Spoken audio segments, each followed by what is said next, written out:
Hello everybody, how's it going? It's Ben. Welcome back to the Bonny Rackham. Happy 2024 and happy 10 years Black Sails. Woo! Yep, I sort of thought I'd dress up a little bit today. You know, I've got my funky cut off and my sort of piratey themed top and my bandana. You got to dress up every so often. But this jacket is very restricting. I found this in a charity shop. I would never normally buy leather, but it was second hand, so 15 quid. I thought it looked the part well good. Anyway, right, going off tangent already. What a great way to celebrate the 10 years with this episode. Somehow worked out that this is the episode we're on, you know, for the first one for the New Year's, and to celebrate 10 years of Black Sails. I might do something else as well along the line, I haven't decided yet. But yeah, this is a great episode, I thought, to just give it a cheer. But yeah, let's get into this one and let's get a title sorted. First item. So yes, I'm going to go for a really simple one, a really obvious one. This one is going to be called No Shame. Yeah, and we all know the why. So yeah, let's get into No Shame. Next item. Okay, so this is written by Aaron and Todd Helbing, which I'm gonna guess are brothers. Two new writers, and we have a new director as well, Alec Sakharov. New writers and directors at the helms, which is very interesting, especially considering it's such a strong episode. So yeah, here we go. This is the big one. The episode where the show, it just becomes something else completely. Yeah, and where this big mystery is finally revealed and Flint's motivations are finally made clear. Let's, I don't drink really, so I'm gonna open a good old Rubicon to celebrate. Right. Cheers, Black Sails. Let's get into this one. Okay. So yeah, this episode heavily focuses on our two throughpuls. And we open with Janne-X, which is of course Jack, Max and Anne. And yeah, they are having a good morning. And they are oblivious to the chaos raining down around them outside. We get a weird little moment between Max and Jack. Max goes for a little intimate moment with Jack. He's a bit perplexed at first, as yeah, until this moment, they're sort of pretending the other one isn't there, you know, when they're in the bedroom. Yeah, Max's intentions are still a mystery to me this episode. The more I thought I had her worked out, the more she kind of unravels a little bit, and I'm like, what is she doing? What is going on? What's she up to? Yeah, I think this watch through, I am becoming a little persuaded that she is trying to mess with their dynamic a little bit, which I hate because I love Max and I love Janne-X and I love Max and Anne. And yeah, anyway, Anne catches this little moment and she's a little bit ticked off by the looks of it. We will see, yeah, some insecurities really start to rise within Anne this episode. And I think this little moment doesn't help when it comes to the big thing later on. So yeah, I'll come back to Anne a bit then. But yeah, a bit of closer cannon fire swoops over and yeah, Jack realises they've lost track of time. Cuts it short and he grabs a cushion or pillow or something and pops out butt naked on the balcony to see what's happening. So yeah, there's been worse ways to start an episode, I think. I think this is a fair way to start an episode. So yeah, now we are at Miranda's house and we see the pastor is still there. They must have been talking all night or he's crashed over or something. He's trying to talk Miranda out of leaving the house to seek out Flint. We can hear the cannon fire from here, so it's reaching all over the island. But yeah, she's determined. She says she's the only one that can stop him, and the only one that knows why he's doing it. Hearing about Abigail Ash, yeah, has really put a new determination in her. Yeah, after telling Eleanor, you know, last episode, there's no talking Flint down when he set his mind to something, it seems she's changed her mind and knows she's got to at least really try with this one. And we're going to get our first of the last chunk of flashbacks which are in this episode, which for the big part are mostly from Miranda's point of view. And yeah, we can finally put all these final pieces together. So yeah, in a flashback, and Miranda is sat on her own looking at the book, Marcus Aurelius. Yeah, this is the same book, you know, they argued over last season. We're going to really understand why and what that meant to Flint. On first watch, you think nothing of her hand placement, but all we see at this time is the handwritten note, "My dearest love, no shame." Yeah, I thought this might be the moment that she finds out, but this is after the dinner scene. which we already know they kiss in this episode. So yeah, she already knows. But as we'll see, she's starting to see the danger this poses to the two men she loves, and it's weighing heavy on her mind. A lot of questions I've had can be answered quite well in this episode. So in another room, Thomas and Peter Ash are discussing the pardons, various other bits. Miranda takes Thomas elsewhere to talk privately. We learn McGraw has been away for about 3 months. He's on Nassau trying to get things moving there. We see she's clearly concerned about something, and again, first watch, we wonder why she's suddenly taken a big interest in this. She's not been against their plan so far, but she's been in the background, kind of minding her business really when they've been talking, business. She's worried about gossips and truths being uncovered. We learn here that Thomas knows that her and James have had some dalliances, and he is not in the slightest bit concerned or angry by it seems. She's worried about his father's next actions after what happened last episode. She can just feel that something is brewing here. Concerned if they dig past hers and James's affair, they might find something more damaging. She knows now, I think, that James and Thomas are in love. I think maybe that's what that first little scene just then was about. Maybe she's not thought it was as deep as all that, but I think she's fully understanding it here. It's not just a physical thing, and it's starting to make them a little bit careless at a time when they all have to be on their guards. In a way, she's trying to protect them from themselves, as she'll pretty much go on to say in a little bit. Okay, I do want to whiz through our non-Fruple stuff a bit quicker, as I've got a lot to say about them both, and we'll be here all day otherwise. But I do like these Billy and Silver scenes as well. We've got a couple of them. So we do see a little bit of Billy's reaction to Gates' death. I did forget about this little scene when I was wishing, we saw his immediate reaction last episode. It's not immediately after, it is the next day, but it's fairly decent fallout. So yeah, Billy has worked out that Flint was behind Gates' death, and Silver pretty much confirms it, and they talk about that a little bit. Silver's trying to talk sense to Billy and make him see the bigger picture of all this. Yeah, some great dialogue between a couple of scenes of these two, which both contain a lot of foreshadowing as well in it, a lot of kind of what's to come, and a bit of a layout of the show. Yeah, Silver has him shackled. He needs to be sure he's on board before he can let him go. And yeah, we'll come back to them in a little bit. Okay, so yeah, we're going to jump right back in a flashback now. Really heavy flashback episode, like I say. So yeah, McGraw returns and informs Thomas and Peter Ash there is no governor in Nassau. While the governor was himself spared to tell the tale, we learn his wife and child were killed by pirates. A huge setback in their plans. How are they going to talk people into this after they learn of what has just happened? How are you going to defend pirates after this? And Ash, yeah, Peter Ash straight away, he's having second thoughts and all this sort of stuff. And Thomas, though, positive guy he isn't ready to give up. This goes back to what I was saying about love blinding them a bit, I think.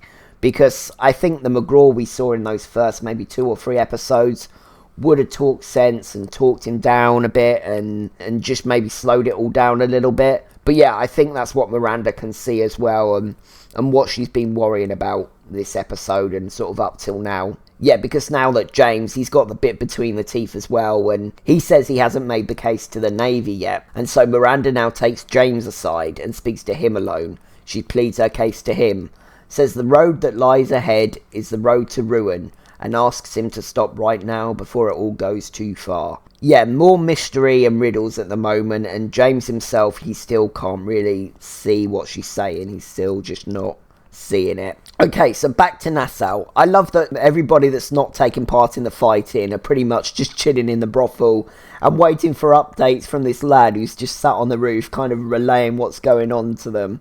We meet Charlotte, a prostitute with a talent for art. She's designing a banner for Jack. Yeah, great Jack episode this. He gets overshadowed a bit with the flashbacks and the reveal and, just all that sort of stuff. But he's at some of his best here with his little quips and things. He's not keen on her design, which is pretty close to what the real Calico Jack's banner will be.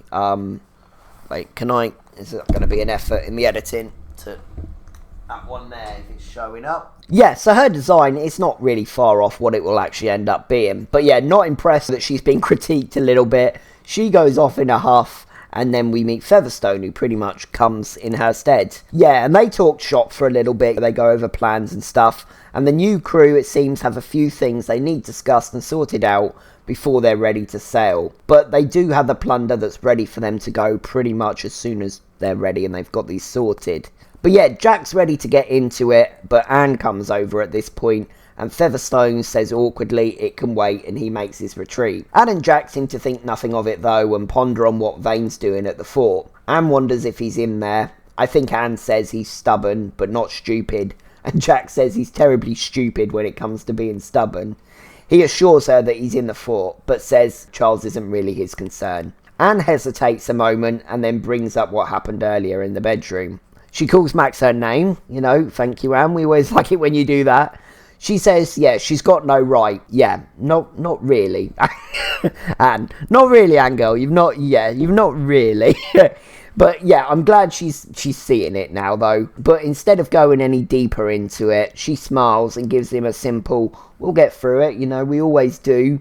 Yeah, I love Jack's smile in return at her as well, and he lingers and he looks at her for a little while. It's just so much love in that short little simple moment. If he knew it was all love for him and maybe some fear of rejection in seeing him be a bit intimate with someone else, which is what I think this is all about with Anne, rejection and that sort of thing. I don't think it's anything to do with any jealousy from Max's side, if that makes sense. If he knew all that, he might have handled their moment in a bit more differently, I think. So yeah, a quick little scene of Miranda riding to the beach to talk to Flint, and she passes a mother who's carrying her son, who's been very badly injured. I think he's only injured, but I don't know, he could be dead.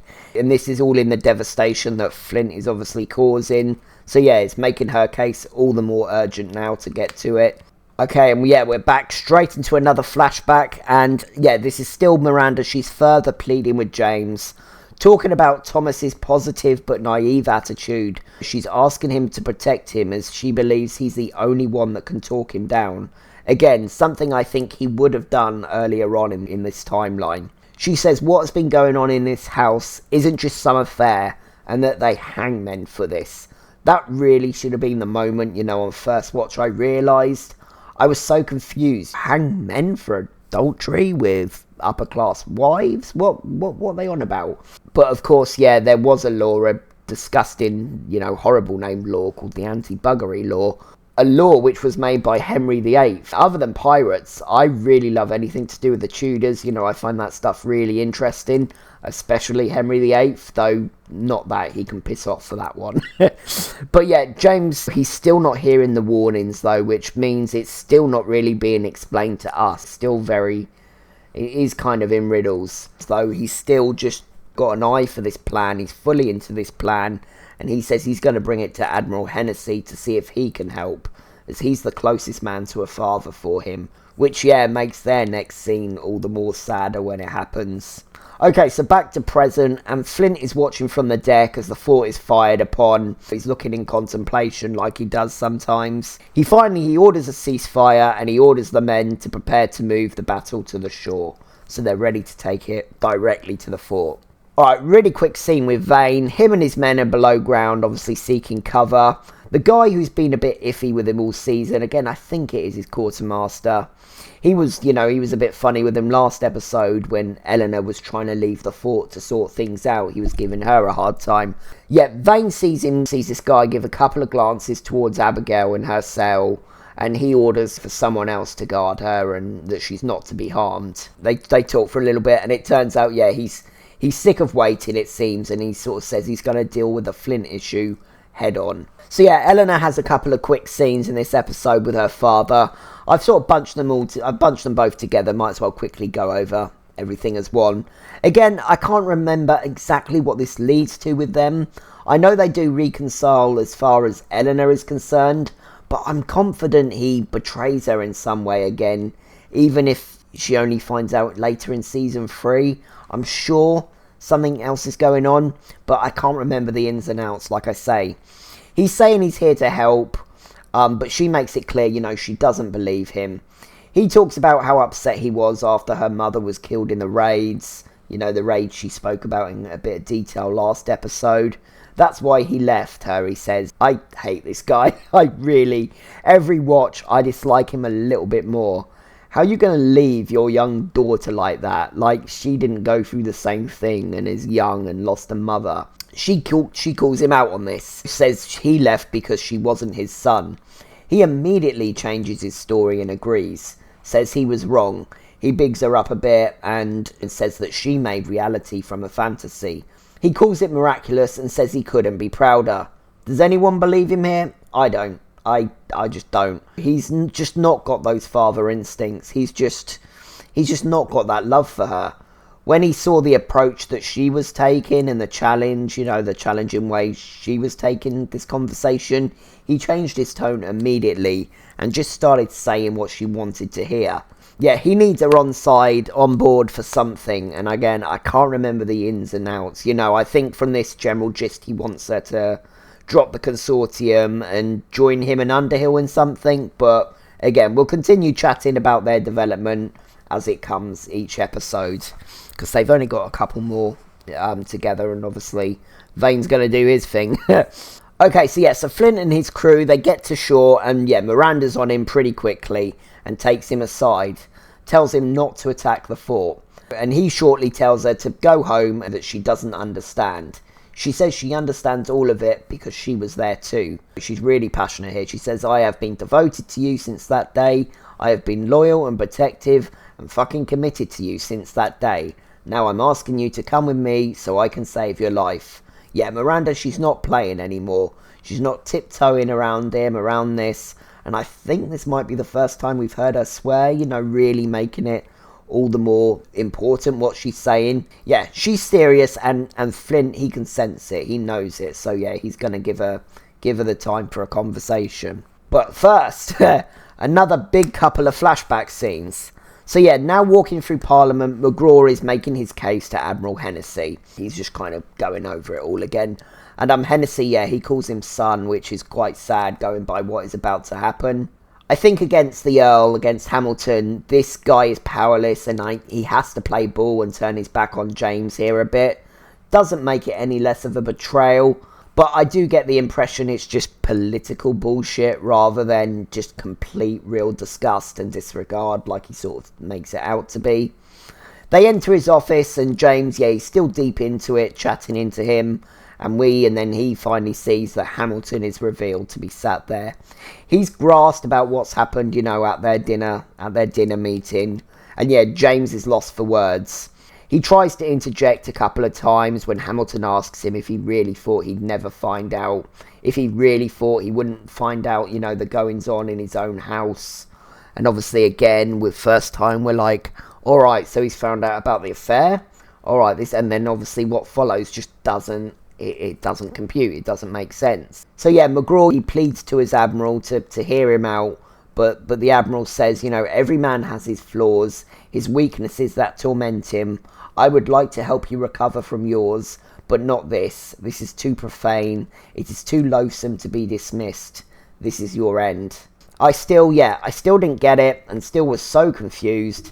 Hennessy tells McGraw that he is discharged, no charges, but he must leave immediately tonight, back for England. Again, yeah, I think he's probably doing his best for him under the political circumstances, and obviously just the circumstances of the time. Yeah, horrible time to be alive, really. Of course, though, these harsh words that he says, they stick with James. He takes them in becoming Flint, as Miranda will kind of tell him at the end. So yeah, still in the flashbacks, and yeah, he goes straight to the Hamiltons, and Miranda is sat looking upset, you know, in a chair. She's just looking kind of distant. And Ash tells him the Earl's men came just after he left. And Miranda speaks up and tells him Thomas has been taken to the Bethlehem Royal Hospital, committed on having uncontrollable grief of learning of Miranda and his affair. And confused, he asks, our affair? Poor Thomas. Forget, you know, the last ever episode and getting into that is it real or isn't it real discussion. I'm in camp not real. So yeah, in which case this for me is a horrible end for Thomas. Again, going by the times, just awful experiences that, yeah, I don't want to dwell on because sadly it happened. conversion therapy sadly still happens today in some places, but yeah, anyway. Miranda says they have until nightfall to vacate the house, then they both need to disappear. Ash speaks up again, offering possible refuges in various countries. He's coming up with some suggestions for them. James says sort of just watch him, he's going to go get him out, but Miranda passionately says, "You think you're angry? I'm enraged." And she says when he was taken, he made her promise that whatever happened, that she and James would take care of each other from here on. So yeah, we work out finally, what this bond is and why seemingly these two people who don't always look like they belong together are still sticking by each other, are still together. It's for Thomas's word and the promise she made him. They hug, and yeah, Toby Stephens, he does his acting thing, and in that moment, McGraw becomes Flint, I think it's safe to say. With a defiant tone and determination we're familiar with now in present time, he says they're not going to go to any of the places that Ash has suggested. Ash says, "Then where are you going?" We now have the fallout, we have the where and the when, but we still need the why. Before the why, though, back to Janne-X. Yeah, they're watching the goings-on from the beach on the balcony. Men are getting prepared for the fight on land, getting their weapons sorted, things like that. Jack asks Max if any of Flint's crew have been to the brothel since they arrived. Max says no, maybe they have other things on their mind, which is a fair point. And Anne says, though, maybe they were told to stay the fuck away. And Max clocks on to what they're saying. So they then approach Charlotte for some information. And she tells them she has a regular from the crew. And we know it's Logan because, great as this show is, even minor characters get some history and backstory.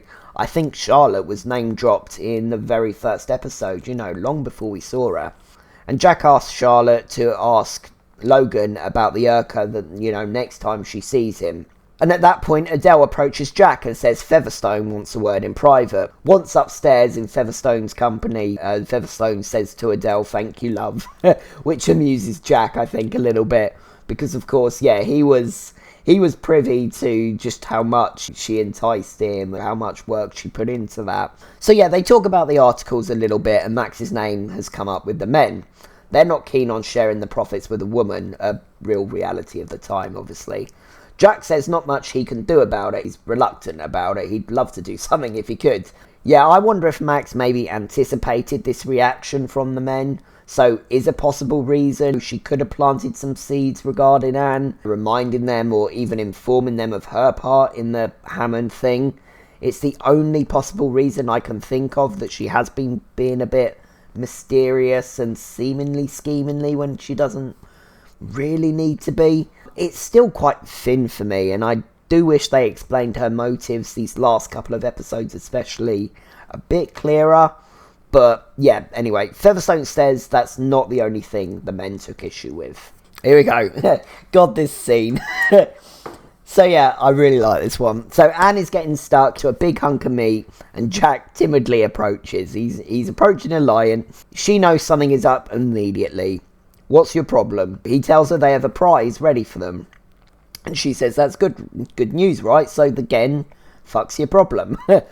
I love her delivery of this. Jack says the men has some issues, and she sort of works out it was Max was one of them. Yeah, Jack confirms, yeah, Max's name was mentioned, but delicately tries to tell her the bigger issue was her. While they have seemingly forgiven his part in the Hammond ordeal, knowing she was the instigator, they aren't so willing to forgive her part. Again, feels a little inconsistent, as no one has said anything to her about it. She didn't get any of the fallout in that first season. Seems like no one knew she organised it. It could be something that eventually leaked from Eleanor, or even Silver's side maybe, but I'd rather believe that than it's Max scheming. But yeah, I'm not so sure now. I think I might be on the Max has been sowing some little seeds. Jack says it was put to him that they'll either accept one or the other. And Anne, she doesn't even ask. It's not even a thought in her head. She asks how they're going to get her to keep turning out leads when she's not getting a share. And she sees Jack's face and she just knows immediately. She has no space for logic or the strategic business choice that Jack had to make in that moment. Just as Jack, he thinks business and strategic before taking emotion into account, Anne's in particular. Anne is gone. Her face is just rejection. You chose her. She's not listening to what Jack is saying as he's trying to explain. It's just missed. She gets up and she storms off. Jack calls to her and he calls her a name for the first time. He's called her darling, up until now, but this is the first time he says out loud, Anne. I also realise, that Anne and Jack are the only pirates I call by their first names. I only realised that up to now. I don't know why. It feels so weird to say Bonny or Rackham. It just doesn't feel right to me. So, anyway, that's a weird side flex. So, yeah, Jack knows he's sort of stirred a hornet's nest here. You can just see his face like, oh, fuck. I don't think he realises how bad... Or, maybe I don't think he would have gone. I get the impression, because we don't see anything. I get the impression they do not cross paths again until they're reunited in episode 9, I think. Anne is just about to wreak absolute destruction and rage. And she's about to go through a lot in the next couple of episodes. So, yeah, we'll come back to her and all that sort of stuff next episode. Okay, so yeah, back with our second scene, our last scene with Billy and Silver, and Billy is confused how Silver has, rose so quick in power. He's trying to work all that out. He's now pretty much in Gates' position. He's in Flint's ear as his second, more or less. He looks to Randall for an answer, and Randall simply says, we like him. Silver admits he doesn't really like Flint. He's just a means to an end for him. He's being pretty truthful with Billy here, pretty much like he was with Flint a little bit, an episode or so ago. Again, a bit of foreshadowing here in laying out how things are going to play out. Silver wants to know what Billy will say about what happened on the walrus if he lets him go. Billy says, you keep focusing on how I went in. Maybe you should be more worried about the thing that took me out. Very important point, and civilization is coming. Both men issue a bit of a challenge, to each other. Billy says if he had been here, Silver's rise, it wouldn't have been so easy for him.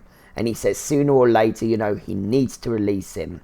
Silver, a bit threateningly, says he has some choice. Billy points to Randall, and he repeats what he said, this time to Silver. We like him too. Reluctantly, Silver gives him the key to unchain himself, and he says at some point in this scene, to be liked is as good as being feared, which the great insight into what's to come. Okay, nearly done. Just this huge reveal to tackle. So, Eleanor has given Flint and Miranda a room upstairs to talk privately. And Miranda informs him about Vane's hostage and reveals it's Abigail Ash. Flint hears her, but he's not listening yet.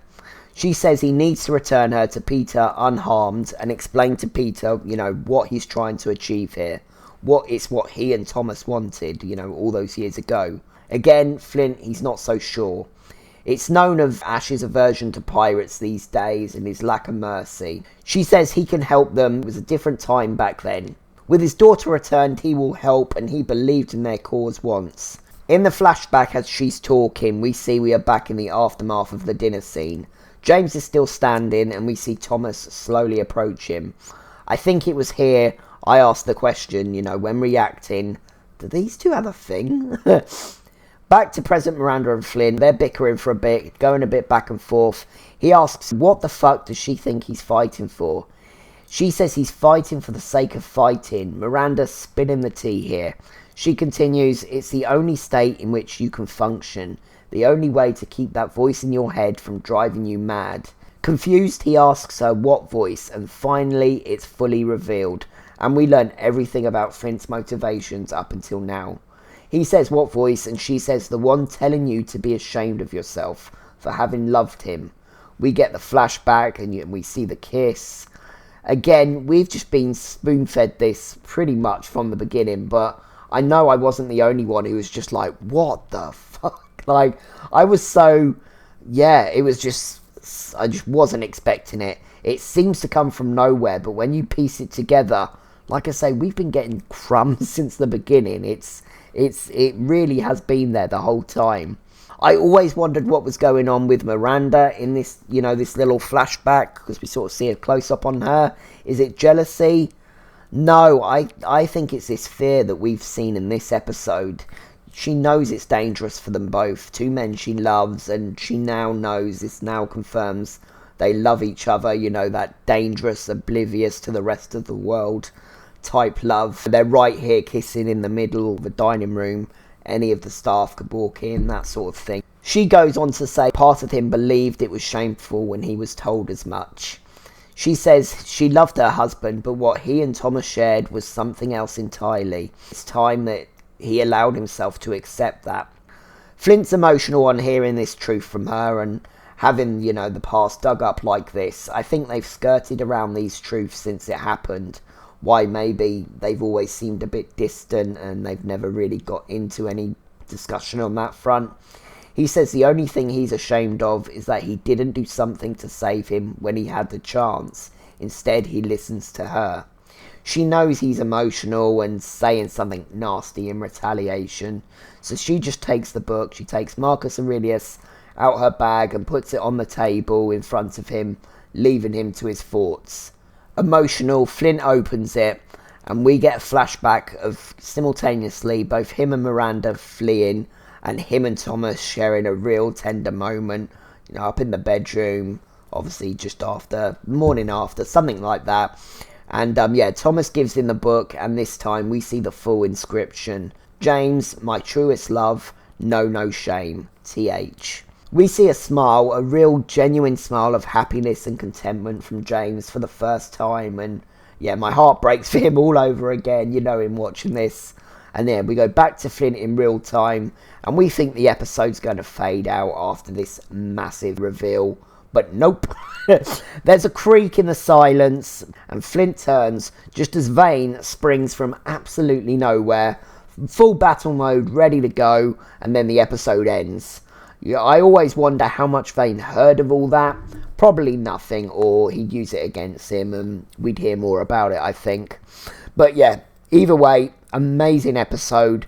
Let's get into the afterthoughts. Last item. The episode that, levels up the show for me, and of course, because of some insecure, toxic man babies who gave the show up on the reveal, is voted on IMDb as one of the lowest rated episodes, which is just pathetic. Imagine missing out on a further, amazing 25 episodes because the anti-hero you were rooting for turned out to be gay or bi, whatever. But because he wasn't a stereotypical TV gay, they just couldn't handle it.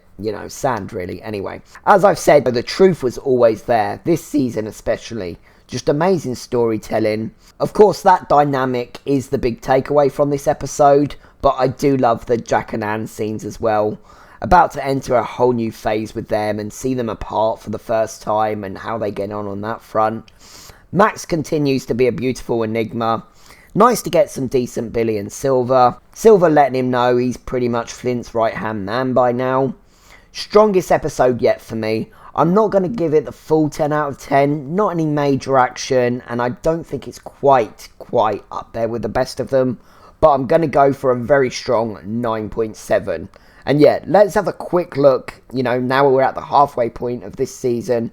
Let's have a quick look at my top 10 episodes so far and the episode scores. And it seems season 2 is definitely taking over. But that was to be expected, I think.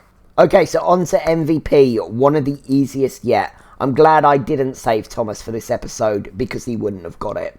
It's Miranda getting MVP today, past and present. Finally, after a lot of confusion on her intentions throughout, we see it's just love. Love and loyalty for these two men that she cares deeply about, and worry for them and the path they're on and what it will lead to. In both timelines, she's just doing all in her power, which again, sadly in that time and age, isn't much outside of her voice.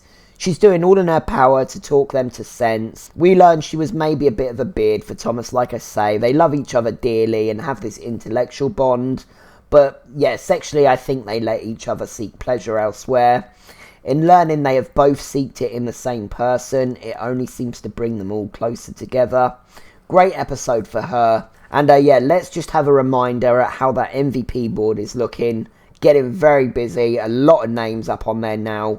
Flint and Vane just ahead with 2 apiece. Wasn't expecting it still to be this close at this point, to be honest. Okay, so best scene and quote, all of it. No, okay. The big reveal, I think, probably just Pip's best scene.